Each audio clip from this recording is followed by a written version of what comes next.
弟兄姐妹，大家平安。我们将要来看的经文是以赛亚书的第20章1到6节，延续着13章到23章。上帝透过先知以赛亚预言，他要审判列国，他持续透过审判列国的信息，向犹大来发声。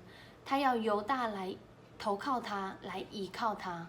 唯有住在主里面的，我们才一样好处都不缺。在今天的经文当中呢，很特别的。透过先知以赛亚，他领受上帝的启示，他赤身露体，然后赤脚行走，在人民面前走来走去。这样的行动剧竟然演了3年，一直在提示，一直在暗示、明示，要犹大的人民转向神。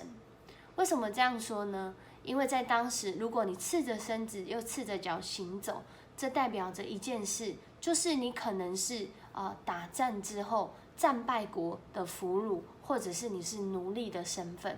其实这是一个羞辱的象征。在今天的经文呢，上帝就是要透过以赛亚先知的行动剧来提醒犹大的人民，不要依靠埃及，不要依靠你眼前以为的强权和势力，因为这些会使你反倒成为这个羞辱的象征跟记号。上帝常常透过我们的环境明示暗示，要我们转向他，依靠他，因为只有在他的里面，才能够经历真实的平安，才能够经历那完全的安全感跟满足。求主帮助我们，在新的一天，我们要来依靠这位爱我们、不断向我们说话、不断向我们暗示明示的上帝。他要我们的生命进入到那真实的平安里面。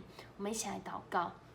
主，在面对环境的危险，在面对许多的挑战，我们常常会因着眼前的利益，或是眼前觉得能够依靠的势力，以为是我们的保护跟保障。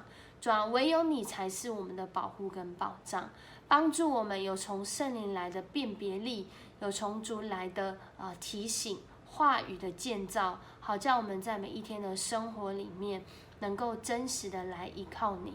因为你说依靠你的人一样好处都不缺，我们这样相信，我们就要这样领受，也在我们今天要活出这样的盼望。我们这样祷告，奉主耶稣的名求，阿们。